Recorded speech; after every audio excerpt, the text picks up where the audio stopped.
Assalamualaikum warahmatullahi wabarakatuh.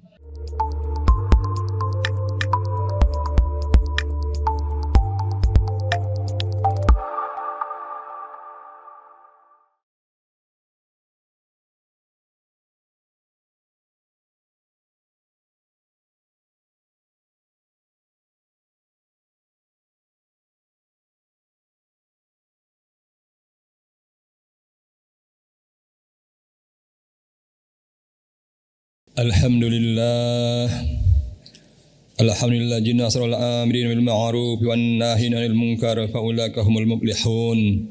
Ashhadu an la ilaha illallah wahdahu la syarikalah wa anna sayyidina Muhammadan abduhu wa rasuluhu arsalahu bil huda wa dinil haqq liyuzhirahu 'ala dini kullihi walau karihal musyrikun. Allahumma shalli wa sallim ala sayyidina wa maulana Muhammad wa ala alihi washabihi alladzina jahadu bil haqq wa kanu bihi ya'dilun. Amma ba'du, fa ya ayuhan nas ittaqullaha haqqa tuqatih wa la tamutunna illa wa antum muslimun. Wa qala Allah ta'ala fil Qur'anil 'azim, a'udzu billahi minash shaitanir rajim. Bismillahirrahmanirrahim. Ara'aital ladzi yukadzibu bid-din fadzalikal ladzi yad'ul yatim wa la yahuddu 'ala ta'amil miskin. Fawailul lil musallin alladzina hum an salatihim sahun alladzina hum yura'una wa yamna'una al-ma'un. Shadaqallahul azim. Jamaah salat Jumat rahimakumullah, marilah senantiasa kita panjatkan puji syukur kepada Allah Subhanahu wa taala yang telah memberikan banyak nikmat kepada kita, termasuk nikmat kesehatan sehingga kita bisa melaksanakan ibadah salat Jumat pada hari yang berbahagia ini. Selanjutnya salawat dan salam kita sampaikan pada junjungan kita besar Muhammad sallallahu alaihi wasallam yang senantiasa kita harapkan sepanjang dari akhir. Amin ya rabbal alamin. Jamaah salat Jumat rahimakumullah, dalam kesempatan khutbah kali ini tema yang ingin disampaikan adalah penguatan dakwah dalam mencegah kemiskinan. Persoalan kemiskinan adalah persoalan yang menjadi persoalan serius dari waktu ke waktu. Apalagi kondisi saat ini, ketika kondisi ekonomi bangsa kita tidak baik-baik saja, maka persoalan kemiskinan ini menjadi persoalan yang semakin memprihatinkan. Begitu banyak masyarakat, baik di sekitar kita atau di tempat lain, ditimpa kemiskinan. Bahkan untuk mendapatkan makan sehari-hari banyak mendapat kesulitan. Demikian pula beberapa waktu yang lalu ada artikel di Kompas disebutkan bahwa kondisi ekonomi bangsa yang tidak baik-baik hari ini membuat jumlah atau persentase warga negara yang tergolong miskin semakin meningkat. Demikian pula dengan persoalan lapangan kerja yang semakin sulit, banyak PHK dan harga-harga semakin mahal. Ini adalah menjadi persoalan yang serius dihadapi oleh masyarakat kita pada umumnya. Dalam pandangan Islam tentu ada perspektif yang bisa dilihat atau dikaji bagaimana kita menghadapi kondisi kemiskinan ini. Misalnya dalam salah satu ayat Al-Quran surah Al-Ma'un, Allah berfirman, a'udzu billahi minasyaitonir rajim. Bismillahirrahmanirrahim.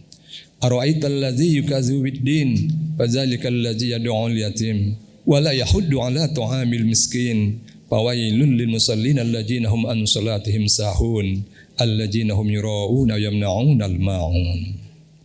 Dalam ayat ini dijelaskan bahwa ciri-ciri orang yang mendustakan agama itu adalah mereka yang suka menghardi anak yatim dan enggan memberi makan orang miskin.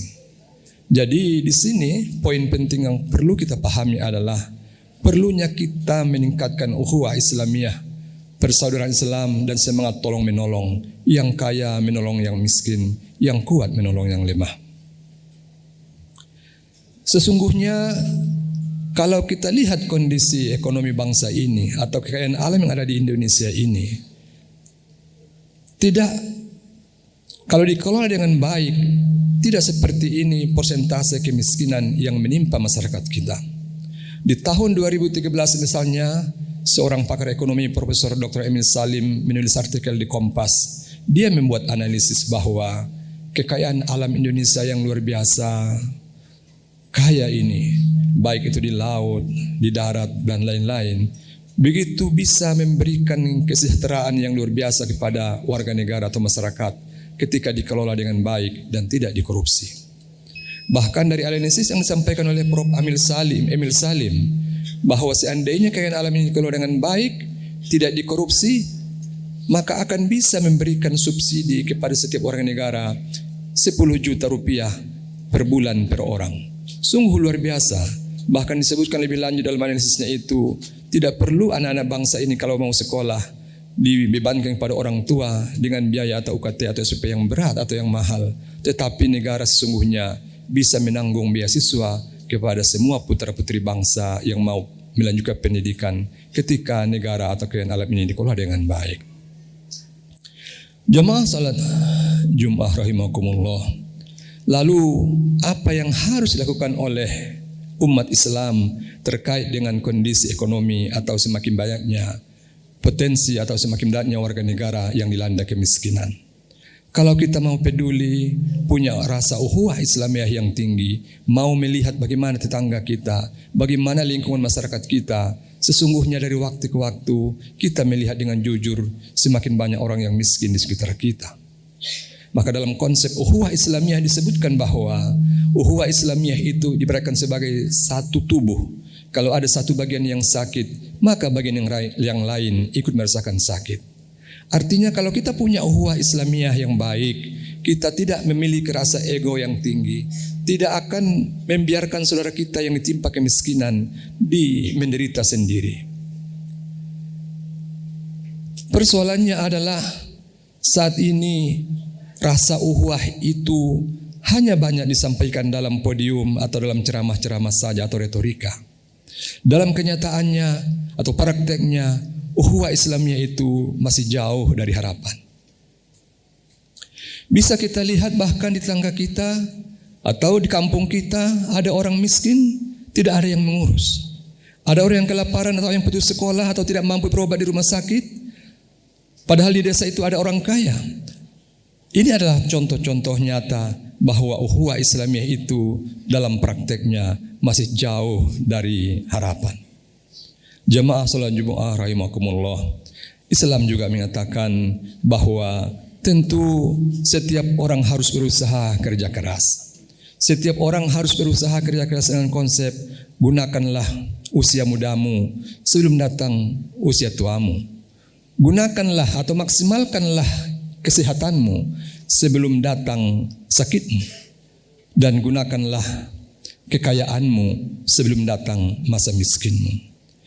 Dari ajaran ini atau pandangan ini bisa tentu kita implementasikan dalam kehidupan kita sehari-hari, bahwa kita setiap muslim haruslah bekerja keras, haruslah berusaha, jangan menjadikan tangan di bawah, tapi lebih baik menjadi tangan di atas atau berusaha kerja keras supaya kita bisa memiliki kekuatan ekonomi misalnya.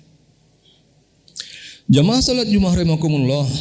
Salah satu konsep atau ajaran dalam ajaran Islam kita disebutkan untuk mencegah dari kemiskinan ini. Salah satu kuncinya adalah lewat pendidikan. Pendidikan sangat penting untuk bisa keluar dari belenggu kemiskinan.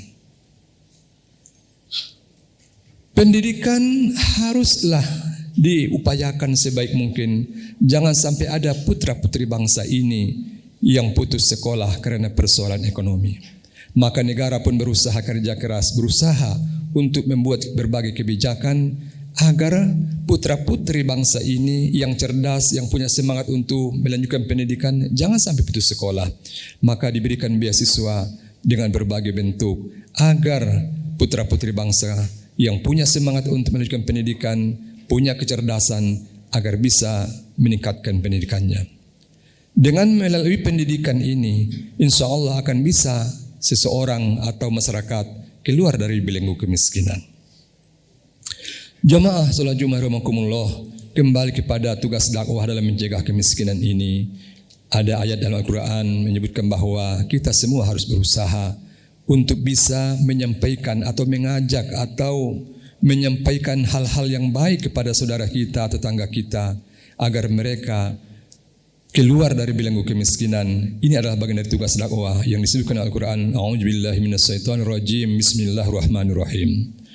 Kuntum khaira ummatin ukhrijat linnas ta'muruna bil ma'ruf wa tanhauna 'anil munkar wa tu'minuna billah. Kamu adalah umat yang terbaik yang diutus kepada manusia, mengajak pada kebaikan dan mencegah dari kemungkaran serta beriman kepada Allah. Jamaah salat Jumat rahimakumullah, dari ayat ini mengajak pada kebaikan, mencegah dari kemungkaran dan beriman kepada Allah adalah bagian dari kata kunci tugas dakwah yang bisa kita laksanakan sesuai dengan batas kemampuan kita masing-masing. Kemiskinan juga akan mendekatkan seorang pada kekufuran, maka itu harus dicegah. Maka kita, apapun batas kemampuan yang bisa kita miliki, harus kita laksanakan tugas dakwah ini dengan baik, yaitu mengajak pada kebaikan, mencegah dari kemungkaran dan beriman kepada Allah. Contoh sederhana, kita misalnya dalam rumah tangga kita punya anak, punya istri, maka kita berikanlah, dimulailah tugas dakwah itu dari lingkup yang kecil. Kita didik anak-anak kita supaya mereka punya semangat untuk belajar, supaya mereka menjadi anak yang soleh solehah.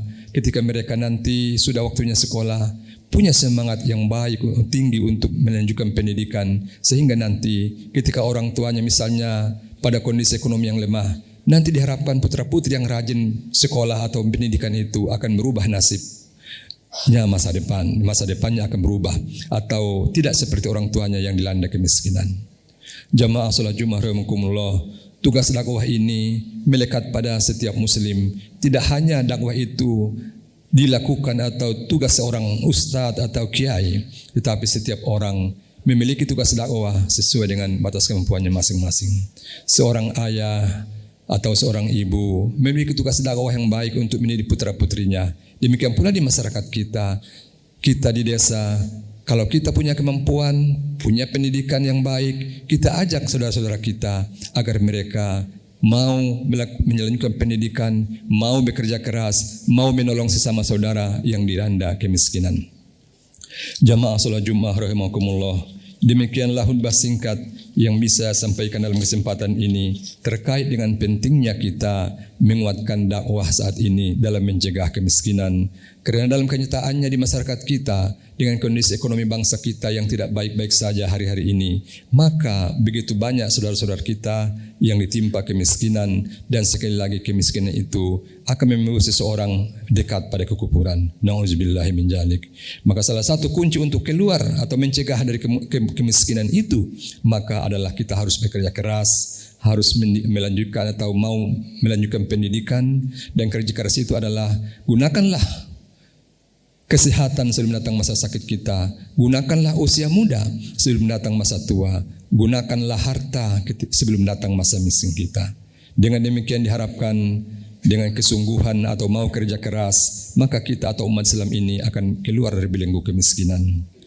Karena dari artikel yang ditulis oleh Prof. Emil Salim beberapa tahun yang lalu disebutkan, negara atau bangsa Indonesia ini mayoritas Muslim, tetapi dalam persentasenya begitu tinggi. Kemiskinan itu adalah persentase terbesar adalah umat Islam, dan justru ekonomi bangsa ini dikuasai oleh non-Muslim. Ini suatu catatan atau suatu keprihatinan bagi kita, bagaimana kita bisa keluar dari belenggu kemiskinan. Salah satu kuncinya adalah dengan pendidikan, dan juga masing-masing kita harus mau bekerja keras dan juga meningkatkan ukhuwah Islamiyah, tolong menolong ketika kita punya kekuatan, kita tolong yang lemah, ketika kita punya harta, kita tolong yang miskin. Demikianlah kesimpulan dari khutbah singkat ini, bahwa kita perlu saling tolong menolong dan memiliki etos kerja yang baik, sehingga saudara-saudara kita yang ditimpa kelemahan atau kemiskinan bisa tertolong. A'udzubillahi minasyaitonirrajim. Bismillahirrahmanirrahim. Wal 'asri innal insana lafi husrin illa alladzina amanu wa 'amilus solihat wa tawassaw bil haqq wa tawassaw bis sabr. Barakallahu li wa lakum fil Qur'anil azim ونفعني وإياكم بما فيه من الآيات والذكر الحكيم. أقول قولي هذا وأستغفر الله لي ولكم واستغفروه إنه هو الغفور الرحيم.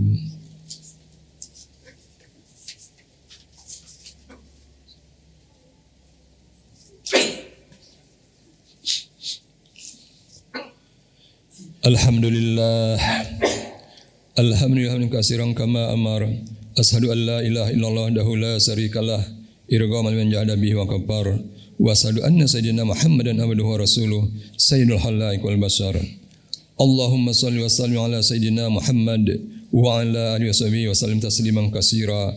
Amma ba'd, fa ya ayyuhan nas ittaqullaha haqqa tuqatih wa la tamutunna illa wa antum muslimun. Wa'lamu anna Allah amarakum bi amrin bada fi nafsihi wa sanna bil malaikati wa qudsi faqala ta'ala wa lam yaj'al qailan alima inna Allaha malaikatahu yusalluna 'alan nabiy ya ayyuhalladzina amanu sallu 'alaihi wa sallimu taslima wa ajibullah ila ma da'akum wa sallu wa sallimu 'ala man bihi hadakum. Allahumma salli wa sallim wa barik 'ala sayyidina Muhammad wa 'ala alihi wa sahbihi ajma'in wa tabi'in warda annamahum bi rahmatika ya arhamar rahimin. Allahumma ighfir lil mu'minina wal mu'minat wal muslimina wal muslimat al ahya'i minhum wa amwat innaka samiun qarib mujibud da'wat ya qadiyal hajat wa ya kasibal baliyat. Allahumma ansur man nasraddin wa hzul man hadzal muslimin wa a'li kalimata ila yaumiddin. Allahumma allim baina qulubil mu'minin wa aslih zata bainihim. Allahumma fa'anna al bala wal waba wal ghala wal fasai wal munkar wal bagh. Allahumma ighfir lana wa li ikhwanina alladzina sabaquna bil iman wa la taj'al fi qulubina ghillan lil ladzina amanu rabbana innaka ra'ufur rahim. Rabbana zalamna anfusana wa illam taghfir lana wa tarhamna lanakunanna minal khasirin. Rabbana atina fid dunya hasanah wa fil akhirati hasanah wa qina adzabannar. Walhamdulillahi rabbil alamin. Ibadallah, innallaha ya'muru bil ihsani wa itaa'il qurba wa yanha 'anil fahsya'i wal munkari wal baghi ya'izukum la'allakum tadhakkarun. Fadhkurullaha al-'azim yazkurukum wazkuruhu 'ala ni'matihi yazidukum was'alhu min fadlihi yu'tikum wa la dzikrullahi akbar.